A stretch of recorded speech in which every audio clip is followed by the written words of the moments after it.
నమస్తే, welcome to NH TV. Aurangzeb పరిపాలన గురించి గత కొంతకాలంగా రాజకీయ దుమారం చెలరేగుతుంది మహారాష్ట్రలో. ఔరంగజేబు గొప్ప చక్రవర్తి, చాలా గొప్పగా పరిపాలించాడు అంటూ అబూ ఆజ్మీ సమాజ్వాదీ పార్టీ ఎమ్మెల్యే అతన్ని పొగడడంతో ఈ వివాదం మొదలైంది. అతన్ని పొగడ్డంతో పాటు, ఔరంగజేబుని పొగడ్డంతో పాటు మరాఠా యోధుడు, హిందూ చక్రవర్తి, చాలా గొప్ప యోధుడు ఛత్రపతి శివాజీ మహారాజ్, అలాగే ఛత్రపతి సంభాజీ మహారాజ్ని అవమానించే విధంగా ఆ అబూ ఆజ్మీ మాట్లాడడంతో ఈ యొక్క గొడవ మొదలైంది. అసలు ఈ మధ్యకాలంలో ఔరంగజేబుకి అభిమానులు ఎక్కువైపోయారేమో అనిపిస్తుంది. ఈ తతంగం అంతా చూస్తూ ఉంటే అతను చాలా గొప్ప చక్రవర్తి, చాలా గొప్పగా పరిపాలించాడు, చాలా మందిరాలు నిర్మించాడు అంటూ కొంతమంది ఎమ్మెల్యేలు మాట్లాడడం, కొంతమంది రాజకీయ నేతలు మాట్లాడడం చూస్తూ ఉంటే మనం భారత్లో ఉన్నామా, లేక పాకిస్తాన్లో ఉన్నామా, లేకపోతే ఇంకేదైనా ముస్లిం కంట్రీలో ఉన్నామా అనిపిస్తోంది. నిజానికి అతను చేసినన్ని అన్యాయాలు, అక్రమాలు ఇన్ని కావు. కొన్ని వేల హిందూ దేవాలయాలను కూల్చేశాడు, విధ్వంసం సృష్టించాడు, ఎంతోమందిని ఊచకోత కోశాడు, జిజియా పన్ను వేశాడు. ఇవన్నీ కేవలం పుస్తకాలు మాత్రం డాక్యుమెంటెడ్ ఉన్నాయి, దానికి చాలా ఆధారాలు కూడా ఉన్నాయి. అలాంటి ఒక పరిపాలకుడిని, చాలా గొప్ప చక్రవర్తి, వీరుడు, శూరుడు, అంత గొప్పవాడు అనేటువంటి పొగరడం. రెండోది, ఛత్రపతి శివాజీ మహారాజ్ని అవమానించే విధంగా మాట్లాడడం చూస్తుంటే ఎక్కడికి పోతుందో ఈ మహారాష్ట్ర పాలిటిక్స్ కానీ, ఈ రాజకీయ పార్టీలు కానీ అనిపిస్తోంది.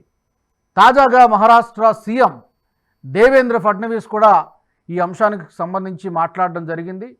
అసలు ఔరంగజేబ్ సమాధి ఏదైతే ఉందో దాన్ని తొలగించాల్సిందే, కానీ అది చట్ట ప్రకారం జరగాలి. గత కాంగ్రెస్ పరిపాలన నుంచి కూడా ఆర్కియలాజికల్ సర్వే ఆఫ్ ఇండియా ప్రొటెక్షన్లో ఔరంగజేబు సమాధి ఉంది. అంతగా ప్రొటెక్ట్ చేయాల్సినటువంటి అవసరం ఉందా ఆ సమాధిని? అతను చేసినటువంటి, ఈ దేశానికి చేసిందేంటి అనేటువంటి డిస్కషన్ జరగాలి అంటూ బీజేపీ నేతలు, కానీ కేవలం బీజేపీ మాత్రమే కాదు, శివసేన వర్గాలు రెండు కూడా, ఇటు షిండే వర్గం కానీ అటు ఉద్ధవ్ ఠాక్రే వర్గం కూడా అలాంటి వ్యాఖ్యలు చేసినటువంటి ఎమ్మెల్యేని ఈ బడ్జెట్ సమావేశాలకు కాదు, మొత్తమే అతని సభ్యత్వాన్ని రద్దు చేయాలి, సస్పెండ్ చేయాలి అంటూ డిమాండ్లు వినిపిస్తున్నాయి. అసలు ఏం జరుగుతోంది?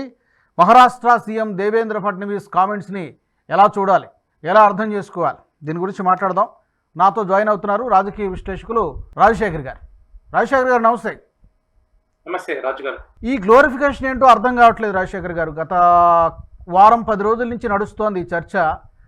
ఔరంగజేబు ఫ్యాన్స్ ఎక్కడి నుంచో పుట్టుకొచ్చారు, పుట్టుకురావడం ఏం లేదులేండి, ఇది సందర్భం వచ్చింది కాబట్టి బయటపడింది అభిమానం. ఎలా చూస్తారు ఈ కామెంట్స్? ముందుగా రాజు గారు, ఎన్హెచ్ టీవీ ప్రేక్షకులకు నమస్కారం. సో రీసెంట్గా పరిణామాలు ఎందుకు జరుగుతున్నాయి అనేది వెరీ క్లియర్ అండి. ప్రైమరీగా రీసెంట్గా మీరంతా చూసే ఉంటారు, అండ్ నేషనల్ లెవెల్లో కూడా ఓ మూవీ వచ్చింది, చావా అని చెప్పేసి. ఆ మూవీ వచ్చిన తర్వాత కొంతవరకు హిస్టరీలో, అంటే పాత జరిగిన విషయాలలో కొంత కరెక్షన్, అంటే నిజాలు ఏంటి అని చెప్పడానికి ఒక ప్రయత్నం జరిగే విధంగా ఆ మూవీని నిర్మించారు. దాని తర్వాత చాలా మందిలో కొంత అసహనత, కొంత నిజాలు తెలుస్తున్నాయి కాబట్టి సో ఏంటి అంటే, ఇప్పుడు ఎక్కడ కూడా ఎవరు అయినా కూడా చావా హిస్టారికల్ గా రాంగ్ అని చెప్పడానికి ఎక్కడా కూడా ఎవరు సాహసం చేసినట్టుగా ఎక్కడా లేదు. ఎవరు కూడా ఆ మూవీలో ఏదైతే చూపించారో అది హిస్టారికల్ గా రాంగ్, ఫ్యాక్చువల్ గా రాంగ్, అండ్ ఇదంతా కూడా కల్పితాలు అని చెప్పడానికి ఎక్కడా లేదు. అట్లాంటి కామెంట్ మనం ఎక్కడ వినలేదు. ఎందుకు అంటే అది పూర్తిగా ఒక హిస్టారికల్ మూవీగానే తీశారు ఆ మూవీని. ఆ మూవీని తీసినప్పుడు అసలు నిజాలు ఏంటి అనేది కొంతవరకు ప్రజల్లోకి చర్చకు వచ్చింది.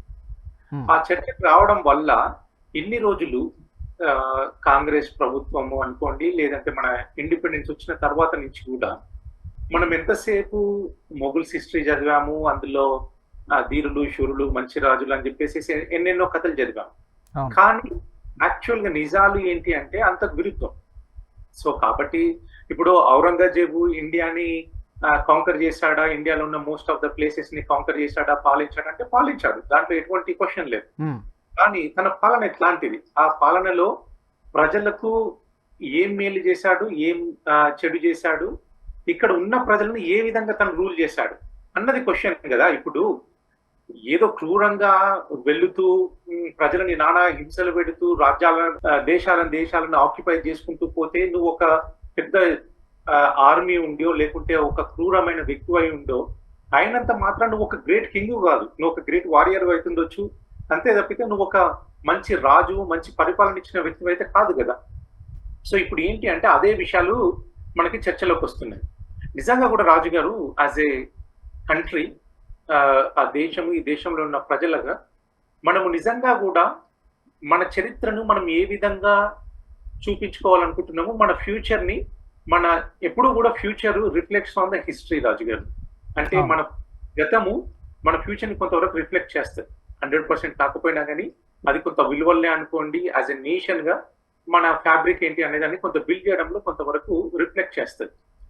యాజ్ ఎ కంట్రీ నిజంగా కూడా ఆ టైం వచ్చింది అనిపిస్తుంది. ఏంటి అంటే అసలు మన హిస్టరీలో అంటే మన 200 సంవత్సరాల 500 సంవత్సరాల 1000 సంవత్సరాల మన హిస్టరీ తీసుకుంటే అసలు ఇందులో నిజాలు ఏంటి, మనం ఏ విషయాలను గ్లోరిఫై చేసుకోవాలి, ఏ విషయాల నుంచి ఇన్స్పిరేషన్ తీసుకొని ముందుకు జాగాలి యాజ్ ఎ నేషన్ గా అనేది చర్చ జరగాలి.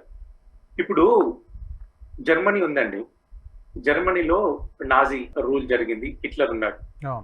హిట్లరు జర్మనీని ఎంత పాలించాడంటే విపరీతంగా, అసలు is a great warrior leader అవన్నీ ఉన్నాయి. కానీ తను చేసినటువంటి క్రూరమైన పనులు ఉన్నాయి చూసారా, దాని తర్వాత తను జర్మన్ అతనే కదా, ఆ దేశంలో పుట్టిన వ్యక్తి, ఆ దేశంలో వాళ్ళు ఎన్నుకున్న వ్యక్తిని, ఆ దేశంలో ప్రజలనే పాలించిండు, అంత అక్కడి వ్యక్తినే కదా, ఎవరో బయట నుంచి వచ్చిన వ్యక్తి కాదు కదా. కానీ తను చేసిన పనులను ఈ రోజు మీరు ఎక్కడన్నా జర్మనీలోకి వెళ్ళి హిట్లరు సమాధి ఎక్కడుందో అక్కడ ఊయేసేసి నేను ప్రార్థన చేస్తానో, లేకుంటే ఆడ ఊయేసేసి 4 ఫ్లవర్స్ పెట్టేసి వస్తానో, లేకుంటే దాన్ని ఏదో గ్లోరిఫై చేస్తానో అంటే ఎవరైనా ఒప్పుకుంటారా? పోనీ జర్మనీలో ఉన్న జర్మన్ ప్రజలు ఒప్పుకుంటారా? ఎవరు కూడా దాన్ని ఒప్పుకోరు. మరి అదే విధంగా మన దేశంలో కూడా ఎందుకని మన హిస్టరీని అదే విధంగా చూడలేకపోతున్నాం? ఇప్పుడు ఔరంగజేబ్ అనే వ్యక్తి ఎంత మూర్ఖుడు, ఎంత క్రూయల్ వ్యక్తి అనేది ఎవరూ చెప్పాల్సిన అవసరం లేదు. తన సొంత తండ్రి తను రాసిన తనే ఓన్ గా అంటే తన బయోగ్రఫీ అనుకోండి, తను చివరి క్షణాలలో చెప్పిన విషయాలు, రాసిన విషయాలలోనే క్లియర్ గా చెప్పాడు, ఇటువంటి కొడుకు ఎవ్వడికి పుట్టొద్దు, ఉండకూడదు, వీడంత రాక్షసుడికి ఎవరు లేరని చెప్పేసి సొంత తండ్రి అన్నాడు. ఎందుకంటే సొంత తండ్రిని కూడా క్రూరంగా హింసించి చంపేశాడు. ఆయన సొంత కొడుకు సంభాజీ దగ్గరికి ప్రొటెక్షన్ కోసం వెళ్తాడు, నా తండ్రి నుంచి నేను బతకలేను, నన్ను కాపాడమని చెప్పేసి. అంటే తన అపోజిషన్ ఉన్న రాజుల దగ్గరికే వెళ్ళి చేసుకుంటాడు. అండ్ ఔరంగజేబు చేసిన క్రూయాలిటీస్, ఇప్పుడు ఇండియాలో ఉన్న సోమనాథ్ టెంపుల్ అనుకోండి, కాశీ టెంపుల్, అట్లా కాకుండా కొన్ని లక్షల మందిని క్రూరంగా హింసించి, ఎటు కన్వర్షన్ కోసమే అనుకోండి, వాళ్ళ డబ్బుల కోసమే అనుకోండి, ఆ పన్నుల రూపంలో అనుకోండి, అనేక రకాలైన క్రూయల్ పన్నులు విధించి జనాల నుంచి వసూలు చేసి జిజియా ట్యాక్స్ ఏదో అంటారు అప్పట్లో, జిజియా ట్యాక్స్ అని చెప్పేసి అసలు అంత క్రూయాలిటీ అసలు మనం ఇమాజిన్ కూడా చేయలేము. అట్లాంటి పనులు చేసి అంత క్రూరంగా హింసించిన వ్యక్తిని ఏ విధంగా గుర్తుంచుకుంటాము? సరే, హిందువులు అంటే అపోజ్ చేస్తున్నారు, పోనీ మరి ముస్లింలకు ఏం చేశాడు ఆ వ్యక్తి? ఏం లేదు కదా. ఈ రోజు ముస్లింలు అయినా గానీ ఈ దేశంలో పుట్టిన వాళ్ళే, ఈ దేశంలో ఉండాల్సిన వాళ్ళే, ఈ దేశం వాళ్ళ దేశమే, బయటికి పోయే ఏమీ లేదు, ఇక్కడ ఉండాల్సిన వ్యక్తులే. వాళ్ళు కూడా ఈ దేశంలో ఉన్న ప్రజలే.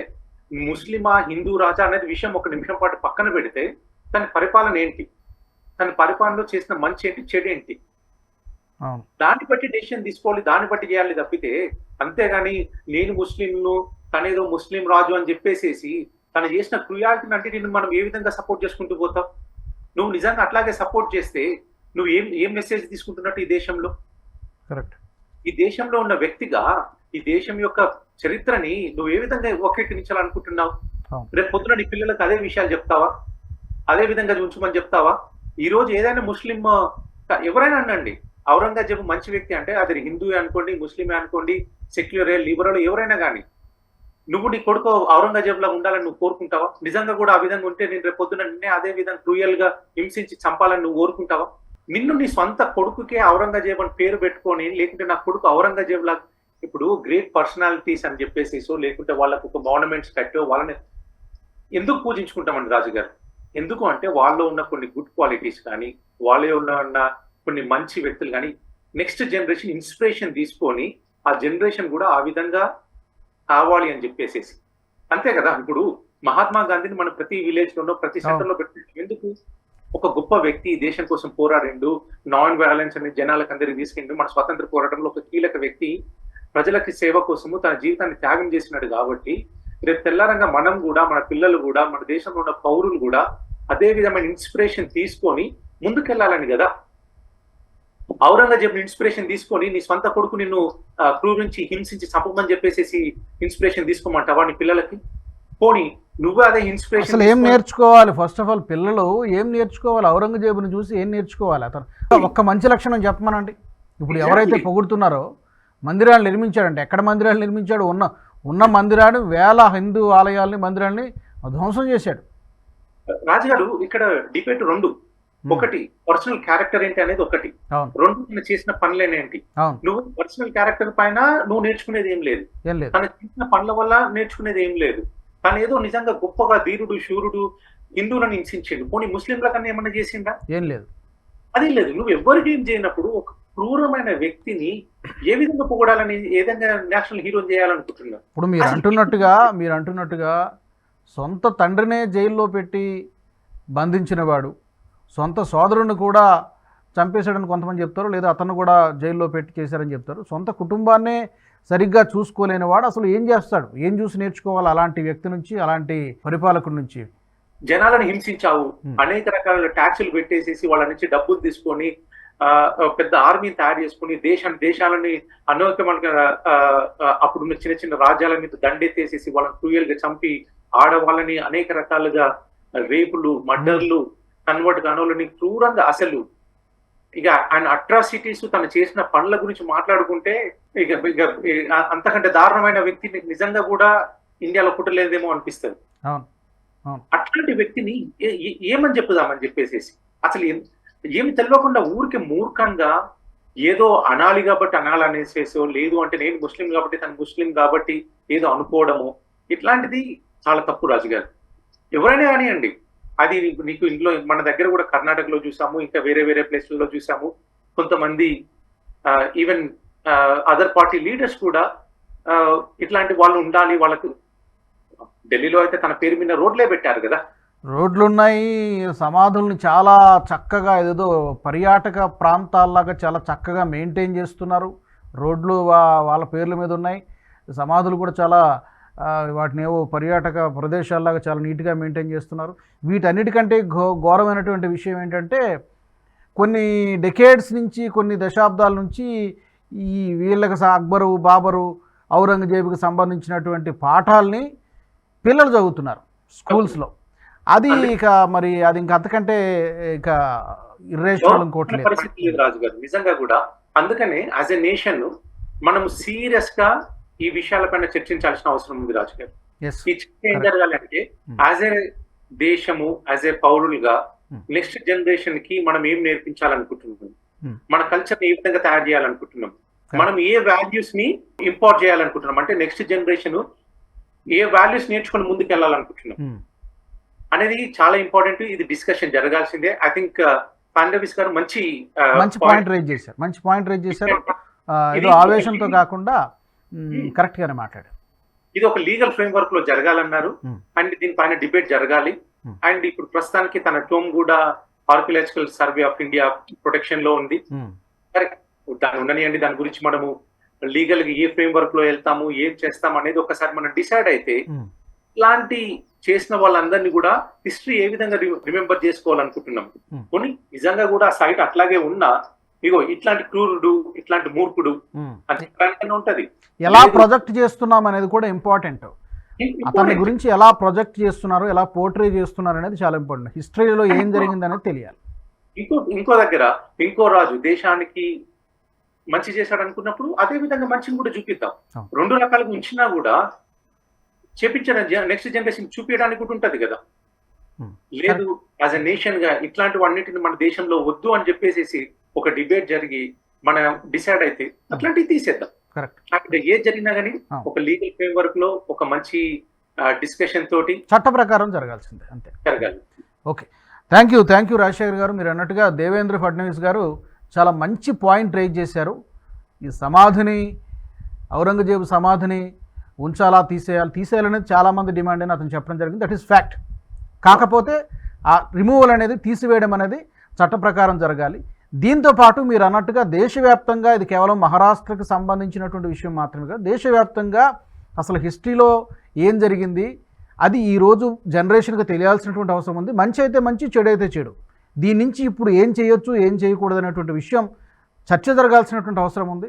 అలాగే చక్రవర్తులని ఎవరైతే చెప్తున్నారో వీళ్ళ తాలూకా విషయాలను పాఠ్య పుస్తకాల్లో ఉంచాల్సినటువంటి అవసరం ఉందా, అసలు పూర్తిగా తీసేయాలా, దీని మీద కూడా చర్చించాల్సినటువంటి అవసరం ఉంది. ఇది కూడా సిలబస్లో మార్పులు చేర్పులు జరగాల్సినటువంటి అవసరం కూడా ఉంది. చూద్దాం మరి రాబోయే రోజుల్లో ఏం జరుగుతుందో, ఎలాంటి మార్పులు ప్రభుత్వం చేస్తుందో. మీ అభిప్రాయాలను కూడా వ్యూవర్స్ అందరూ కూడా కామెంట్ల రూపంలో తెలియచేయండి. దేవేంద్ర ఫడ్నవీస్ వ్యాఖ్యలు కరెక్ట్గానే మాట్లాడారా? అసలు ఔరంగజేబు సమాధి అక్కడ ఉండాలా, అవసరం లేదా? కామెంట్స్లో తెలియచేయండి. ఈ వీడియో నచ్చినట్లయితే లైక్ చేయండి, షేర్ చేయండి, బెల్ బటన్పై క్లిక్ చేయండి. NHTV గ్రూప్ ఆఫ్ ఛానల్స్ని సబ్స్క్రైబ్ చేసుకోండి. జాతీయవాద జర్నలిజాన్ని ప్రోత్సహించండి. జై హింద్, జై భారత్. ఈ వీడియో మీకు నచ్చినట్టయితే లైక్ చేయండి, 10 మందికి షేర్ చేయండి. అలాగే కామెంట్ల రూపంలో మీ అభిప్రాయాలను మాతో పంచుకోండి. Nationalist hub group of channels ను సబ్స్క్రైబ్ చేసుకుని తెలుగునాట జాతీయవాద జర్నలిజాన్ని ప్రోత్సహించండి. ఈ వీడియో కింద ఉన్న బెల్ ఐకాన్ పై క్లిక్ చేయడం మర్చిపోవద్దు.